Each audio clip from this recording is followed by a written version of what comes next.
ममता जी अपने घर कौशाम्बी अपनी बीमार माँ से मिलने आई थीं। किसी ने उनसे कहा था, सड़क के उस पार एक ठेले पर बहुत स्वादिष्ट मोमोज मिलते हैं। शाम का समय था। अपने घर के पिछले दरवाजे से वह मोमोज खाने अकेले ही निकल पड़ीं। वो नहीं चाहती थीं कि उनका पूरा लश्कर उनके साथ मोमोज खाने चले।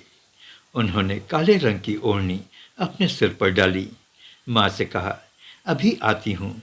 और गृह मंत्री ममता थोड़ी ही देर में अकेले मोमोज के ठेले पर थीं। शाम हो चली थी। दुकानों पर रोशनी जल चुकी थी। कौशाम्बी का पूरा बाजार शबाब पर था। ठेले वाले अपने सामान को बेचने के लिए आवाज़ें लगा रहे थे। ममता जी मोमोज के ठेले पर पहुंची और सामने बेंच पर बैठते हुए ठेले वाले से एक प्लेट मोमोज देने के लिए कहा। मैडम जी, एक प्लेट 90 रुपए का पड़ेगा, ठेले वाले ने कहा। हाँ हाँ, ठीक है, लगा दो। ममता जी को वहाँ कोई नहीं पहचानता था।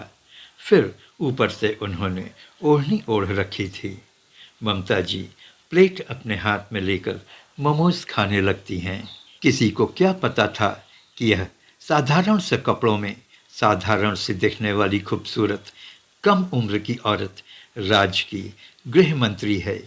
फिर उनके साथ न कोई लाल बत्ती की गाड़ी थी और न ही कोई सिक्योरिटी गार्ड्स। मोमोज वास्तव में काफ़ी स्वादिष्ट थे।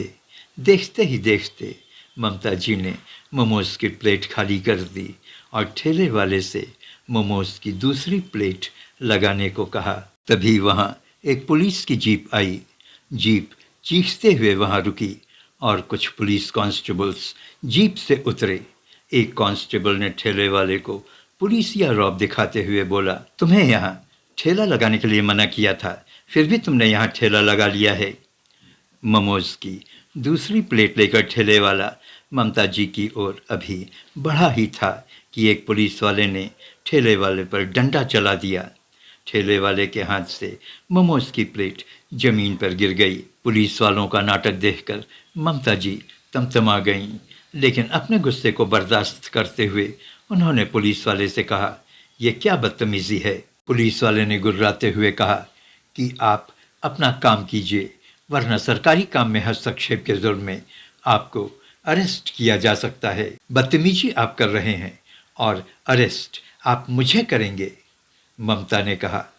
ममता को वहाँ कोई पहचानता नहीं था। पुलिस वाले भी उसे नहीं जानते थे, क्योंकि अभी कुछ ही दिन पहले उन्होंने गृह मंत्री का पद संभाला था। तभी पुलिस इंस्पेक्टर ने डपटती हुई आवाज़ में अपने सिपाहियों से ममता और उस ठेले वाले को थाने ले चलने के लिए कहा। पुलिस वालों ने ममता और उस ठेले वाले को पीछे पुलिस की जीप में बैठा लिया और थाने की ओर चल पड़े। एक बार ममता के दिमाग में आया कि अपने सिक्योरिटी गार्ड्स और स्टाफ को फ़ोन कर बुला लें, लेकिन उन्होंने ऐसा नहीं किया और पुलिस वालों के साथ पुलिस थाने जाने को तैयार हो गईं। कांस्टेबल का ठेले वाले के हाथ पर डंडा मारना और उसके हाथ से मेमोज का प्लेट गिर जाना ममता को आग बबूला कर दिया था।